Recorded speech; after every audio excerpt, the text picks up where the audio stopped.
Hey, I'm here with Michael Helfrich, current candidate for the 2017 mayoral race, and you're on the Republican ticket, and you're a generally fascinating human being. For anyone that doesn't know Mike, I don't know how they. I have seen you everywhere. I saw you the other morning. I was riding. I had to run down to drop something off downtown, and you were sitting outside of the market on Beaver, and I rode past on my motorcycle and waved at you. Cool. Well, thanks for having me, Jonathan. I really appreciate it. So, what with this mayoral race? This is your second run, right? Well, I ran in the primary, in Mm-hmm. the Democratic primary, and I lost by a few hundred votes there. But an amazing thing happened. Mayor Bracey sent out letters to Republicans and asked them to write her in. And somebody brought me one, to be the Republican nominee. And I'm like, okay. And some Republicans had been talking about writing me in, but I wasn't actively doing anything with that. And then my friend brought me this letter, and I'm like, all right, well, I guess we have a new playground to play on here. Let's play with this. And so I contacted. I have friends in all the parties, so I've contacted some of my Republican friends, and I said, hey, write me in. And I ended up getting 223 write-in votes from the Republican side, and Mayor Bracey got 70 or 80 or so. So I won the Republican nomination, even though she defeated me for the Democratic nomination. Really? And the way the rules work, you don't have to be of any particular party to be nominated as a write-in. Oh. So a Democrat is running as as the Republican nominee. Well, I think that's from all the press and stuff that I've been following through. I feel like that's the biggest issue is that people can't quite understand that whole process. That you are indeed anyone that's met you or spent any time with you knows that you are a reasonable human being, and they have this giant, terrifying image of the Republican Party, and they're like, "That's not Mike." What I find is when you stop talking about D's and R's and you just ask people, hey, what do you think about economics? And most people say, well, if you're going to tax me, you better be doing it efficiently. You better be using my money efficiently. Right. So that's kind of a conservative fiscal point of view. I want the taxes to go down. I will make the taxes go down. I will run the government more efficiently. Well, generally, Republicans like that kind of thing. But at the same time, when you ask people, you say, do you care what people do in their own homes as long as they're not hurting anybody? Right. Most people do not care. People, guys, women, anybody wants to get married to each other, who really cares as long as they're happier people? Those kind of issues. So I find when I'm talking to people, 80% of them say, yeah, I'm a social liberal and a fiscal conservative. Yeah. And that's what I am.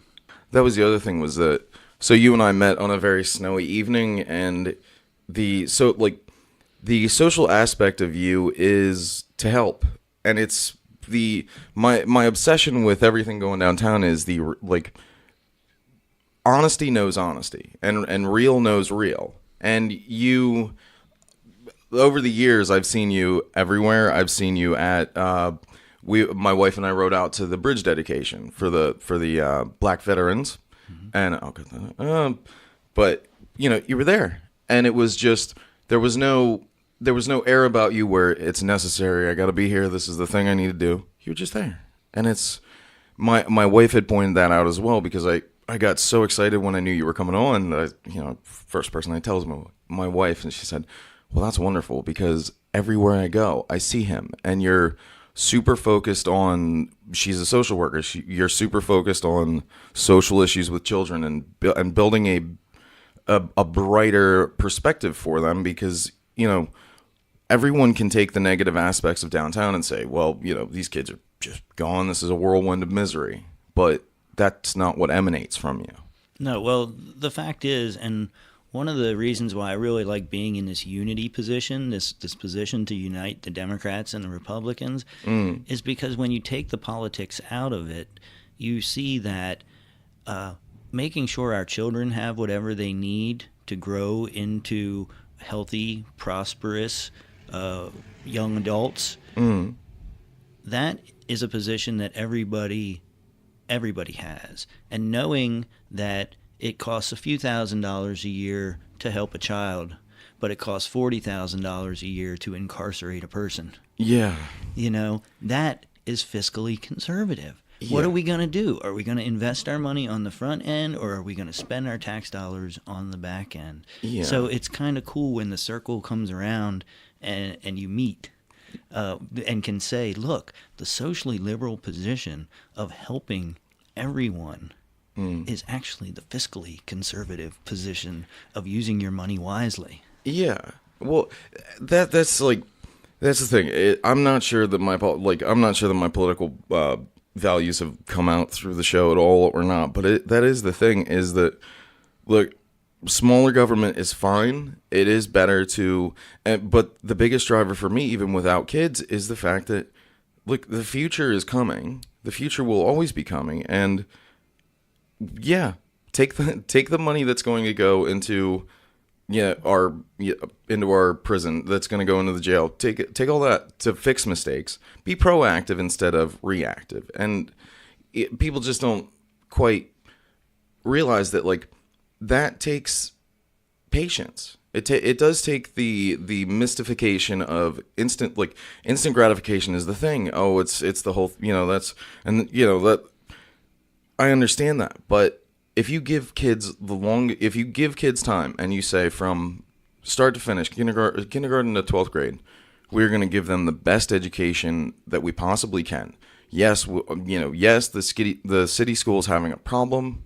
We are going to fix that problem. While we fix that problem, we're going to find other options that we can to maintain a great education without just shuffling people down hallways that aren't interacting with each other. They're not getting the full experience. So let me address the school district a second, because I have a little bit of a different perspective on it. Mm-hmm.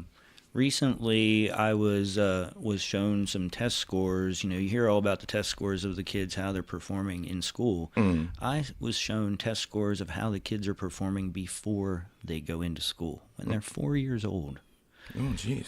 These are the pre-K tests. Yeah. And the one test is to see if they could identify the sound of D in dog. Mm. That kind of thing. And the other one was a composite test, and our kids were ranking 60% of our kids at 4 years old were underperforming. Yeah.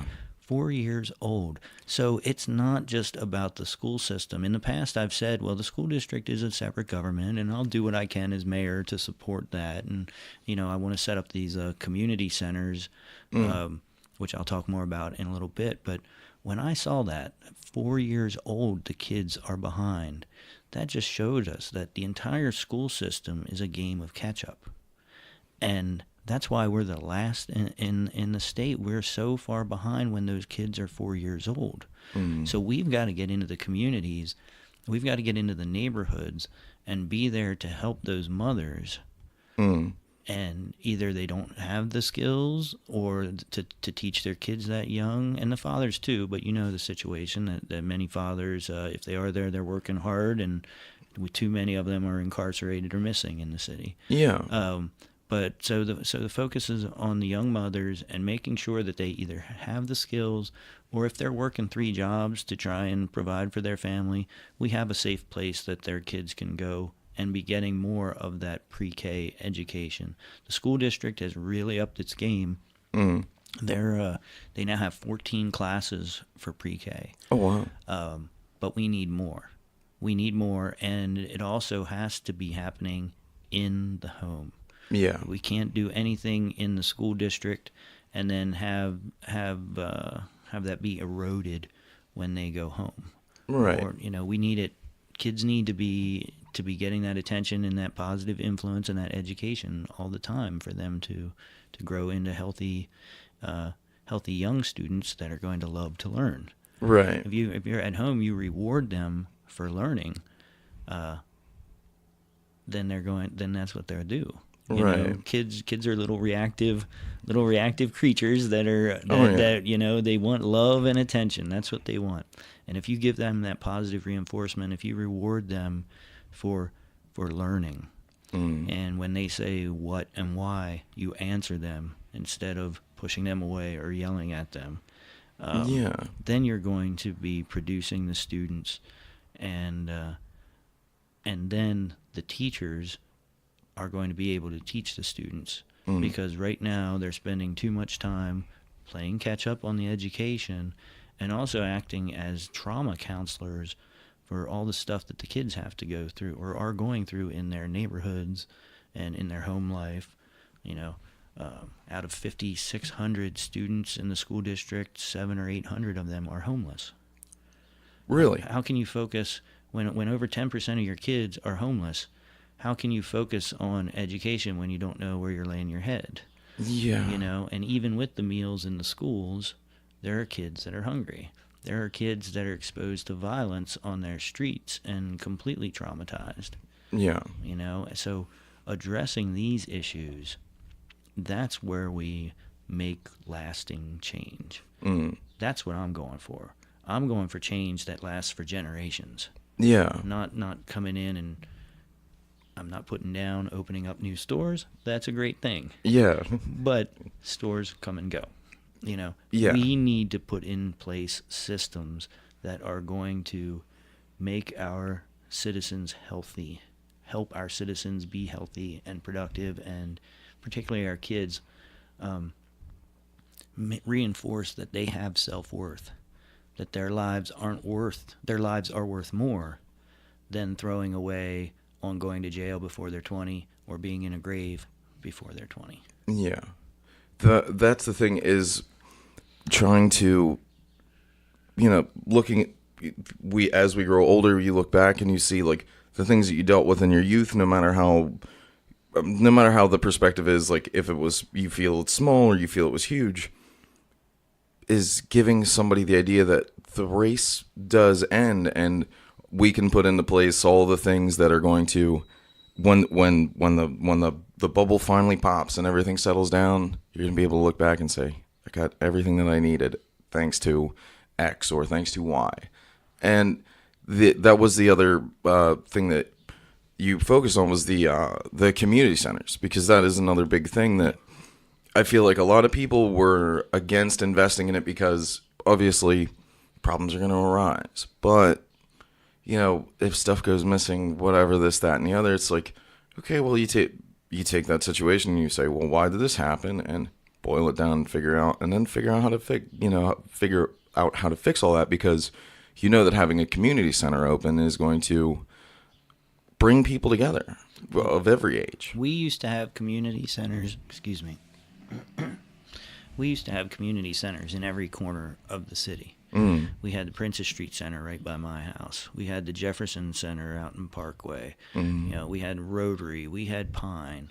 We still have Christmas Attics, and that's great for that neighborhood or for the kids that have parental involvement to get them there. But even more than 15 years ago, our federal budget started getting cut dramatically. We've lost 80% of our federal community development money in the last 15 years. Wow. From over $5 million down to $1.2 million. Right. So these centers were all closed. These are centers. I'm going to tell you a little story quickly. I met this wonderful woman on West Cottage Place, and she said, oh, yeah, the Princess Street Center. When I was there, they taught me to be a seamstress when I was 8 years old. Oh, wow. And I just looked and smiled, because they didn't teach her how to sew. They taught her to see herself as something. Yeah. To envision herself as, I'm a seamstress. Yeah. And I said, and who was that? Oh, it was Mr. and Mrs. I can't remember the name. I wish I could. Yeah. But 50 years later, 45, 50 years later, she remembered the name of the people from when she was 8 years old. That's what community centers can do. Community centers can take kids that might not be getting everything that they need at home and supplement that parenting. Give them other role models, other people that will love them and give them attention and positive influence. Now, you mentioned about kind of the financial side of this and people shying away.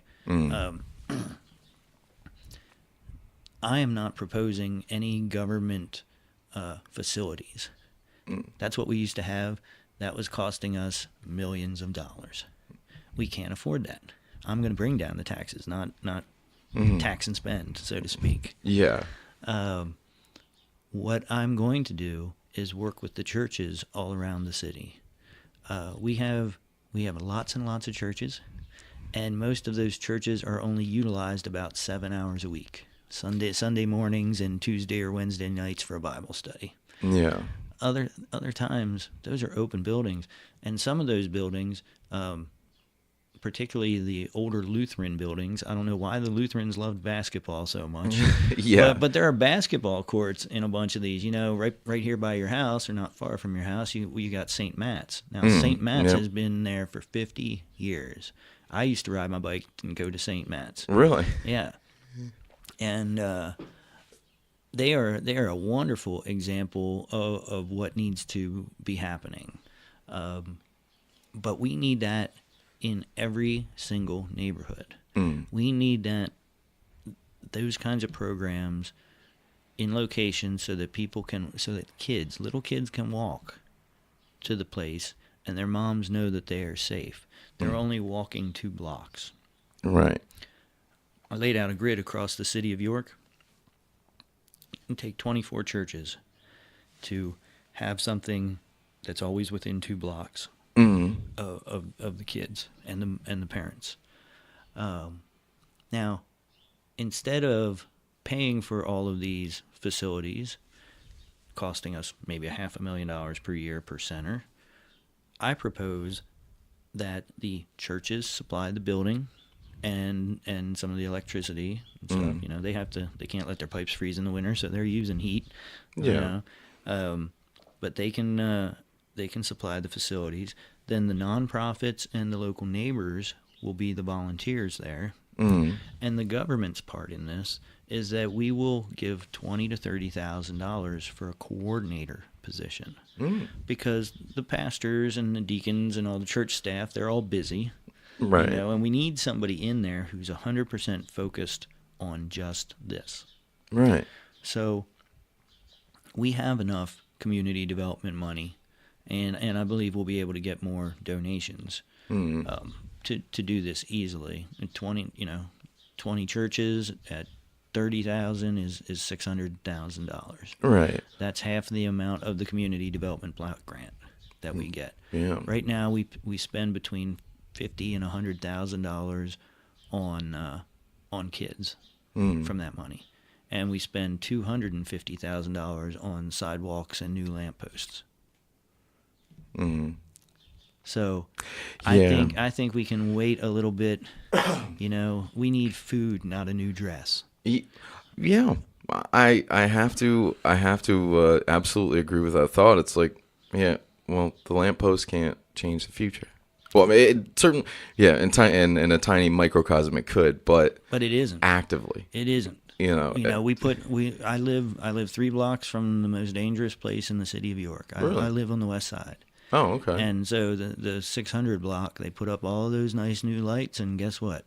A grandmother shot down in the middle of the day, 48 years old, while she was going to the store. Good Lord. Right on that block. That's with the lights there. Yeah. Over on Pine Street, the lights look very pretty, but all you got to do is go around the corner to Poplar Street to pick up your drugs now. Yeah. It's not stopping crime. It might, like you said, it might have a micro effect on one person's house or on a block. But it is a tool to chase criminals around. I want to put in tools that stop kids from becoming criminals. Yeah. That's how we win. That's how we win this war. Yeah,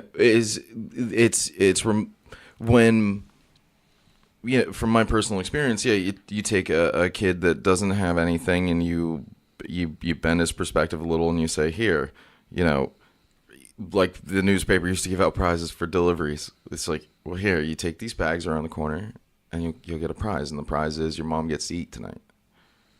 And it starts small, and it's like, well, you would think that looking retrospectively, any person would say, well, you just say no. Well, when you don't have the option to say no, that's when everything starts and it snowballs, and it's like, that is the most logical path, is to just give somebody, not just look at somebody humanely, be, humanity is a big thing. Being humane to people is a big thing for me, and it's not just sitting here thinking, well, my thoughts and prayers go to you. Oh my, here's my smile. I hope you have a great day. It's not that. It's being active. It's engaging. It's knowing that I've got a couple of homeless people that roam through the borough. I see them. One of them hangs out at Rutter's. Grab them coffee. Talk to them for a little bit. Hey, what can we do to get you on the right path? Because I know why that happened, and it's ridiculous, and I'm not going to talk about it on air. But you look at that situation and you say, well, okay, ultra humane, open your house to them, move them in, do all this, and this. It's like, no, well, just wait a minute. Look, we can help. It's the idea that the little things and having a community and having a place gives more options. And it just, when you give more options, that choice that you have to make to suddenly start walking down the negative path, it just disappears. It just, oh, well, why would I do that when I can go see all my friends down at, I can go get a sandwich down at the community center. We're doing, it's pizza night or whatever it is. It's like, I go feel happy here. Why do I need to be hovering in this swamp, in this misery, in this little, behind the black curtain of all the other things? Well, there comes a point in most people's lives when they feel blessed. And at that point, it's time to make others feel blessed. Yeah. And I think that's exactly what you're talking about with yourself there. And Absolutely. Everybody can do whatever they can. I have left homeless people stay at my house until they got back on their feet. I was in the position to do that.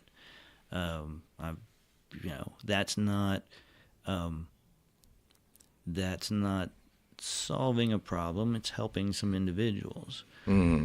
Putting processes in place that long term help people. Right. That's how you fix.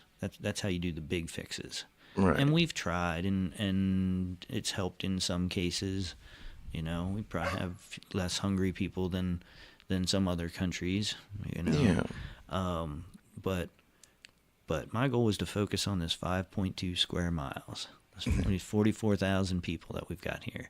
Believe it or not, they might sound like big numbers, but it's a relatively finite space and time to deal with.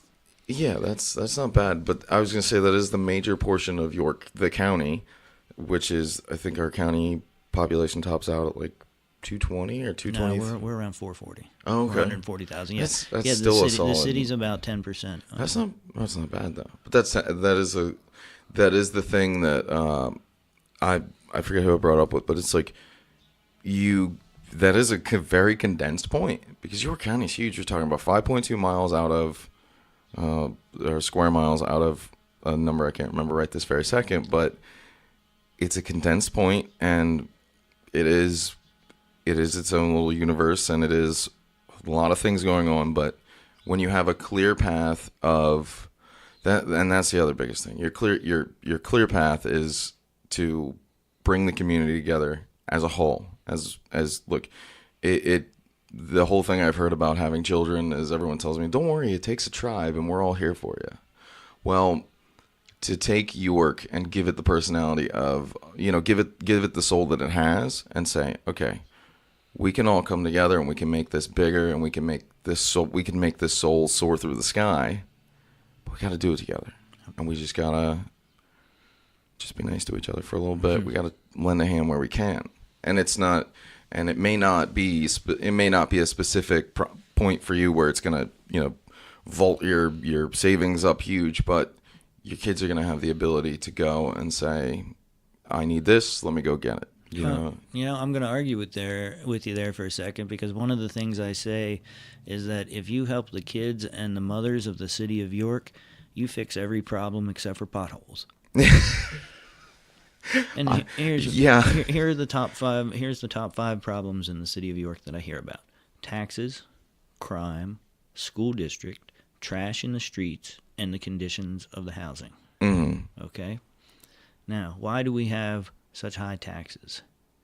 Well, almost half of our budget is spent on crime reduction, on police force. Yeah. So if you are creating both fewer young kids that fall prey to a life of crime, whether poverty or just influences on the streets, you're spending less on that.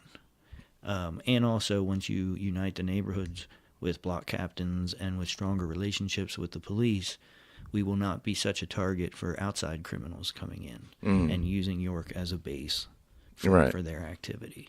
So you help kids and moms, and you can reduce taxes. You help kids and moms, and I already said, you get less crime.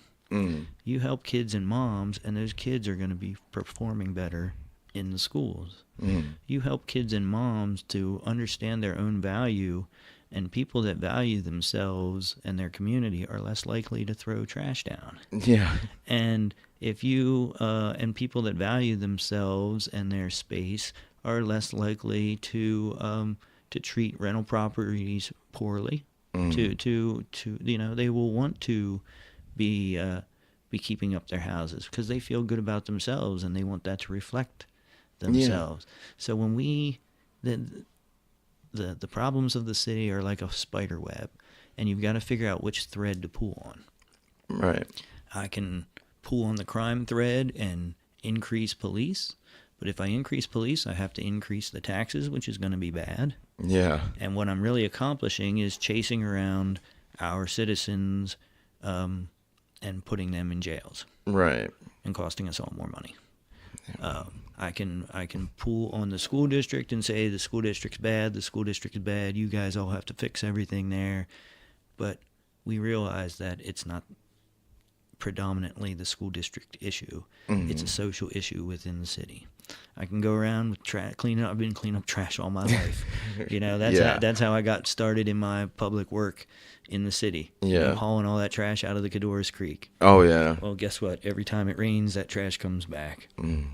So I know that cleaning up trash isn't an answer.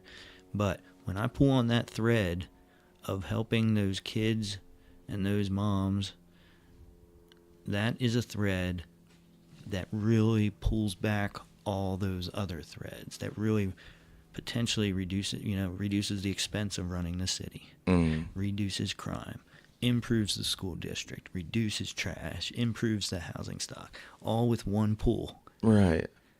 That's a really I was gonna say that's a really beautiful way to exemplify your thought. Like, yeah, that is 100% it. I have to agree. When you take, and the other thing is, it is focusing on the population that's here, and that's been a problem with York since the late 50s when we dropped off the rail line service.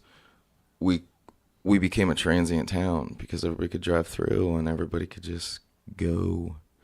And that was a big major wave that came in. Like, everybody's coming in from everywhere, and then everybody's leaving, and nothing's getting done because it'd be like if I had nothing but if I Airbnb'd my house, every room of it, for weeks at a time, and never came back to fix it. What's gonna happen? Do I expect people that are running my house to paint, to vacuum, to fix the lights? It's like, well, the house is gonna fall down. So that was the other thing was, developing a system for my biggest thing is ownership. I finally have ownership in my life. It was my only goal as Congratulations. as a kid that, I spent some time in women's shelters. I've lived quite a life, and to have it, this is mine, and it's my little piece of the pie, and I love it so much. And it's just, when you give that feeling to somebody, and you give them the ability to know that, or you give them the feeling that they can actually make that achievement and have stability and have their thing, and not have to worry about, well, who's coming in to raise rent, or where's this where's this going, or this or this or this, and they don't know where to put their money because they could put it on their kids, or they gotta hide it away because maybe the landlord's gonna be feeling squirrely and run $300 up just for the sake of doing it. And it's like, when you take that pressure off people, I think that's the biggest thing too, is that when people own things, you see it. You know, when you walk through a neighborhood, the older neighborhoods that were when I was younger, so 15, 16, back when we had a lot of homeownership. You walk through some beautiful, beautiful neighborhoods, and then you take a step across the street, and you're like, okay, these are rentals. You just feel it, and I think this. I think the biggest thing that matters is in all this conversation is it doesn't matter your party. The party is people, and that's what you're focusing on, and that's a beautiful thing. Absolutely. I'm really excited that I have supporters from every side. Yeah. The former chairman of the Green Party came out supporting me. The former chairman of the Republican Party in York City is really supporting me. Or actually, it was the York County Republicans. He's really supporting me, and of course, I got had over 1,100 Democrats vote for me in the spring. Oh, wow. And most of those are supporting me. And I've even had libertarians coming up and telling me that they're supporting me too. And of course, we have over 4,000 independents in the city that don't believe in the political thing at all. And I've gotten some really nice compliments from them about how I'm just, let's talk about policies and throw all this silliness, this division out. I mean, what's happening in other places isn't what's happening in York City. Right. You want to talk about that on another time, that's fine, but don't talk about it with me, really. Yeah. Because I'm about solving York City problems. Absolutely. And we need everybody, all hands on deck, to do that. Yeah. And the more we talk about our divisions, the less we're getting done. So let's talk about our similarities and let's talk about our solutions. Yeah, I think that's a succinct and beautiful way to put that. Is that, and you do have the support of the city and the people in the city, and you do have people up. You have everyone that has finally opened their eyes and said, "I need to go be involved in downtown." A good many of them are out of town, or out of the city limits. I'm obviously out by 700 yards, something like that. It's not far.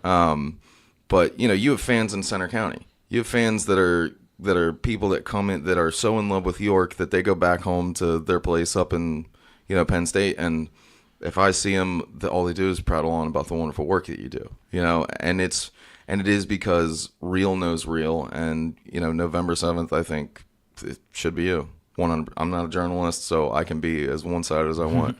I think after sitting here speaking with you, 100% you. Thanks, Jonathan. I really appreciate that. And I'm Michael Helfrich. I want to be your next mayor, and I'm a Democrat who is listed as the Republican nominee on November 7th. So don't go pull that straight ticket handle. You got to actually get in there and think about it. There you go. So, well, thank you so much for your time. I appreciate it. Thank you, Jonathan. We'll see you again.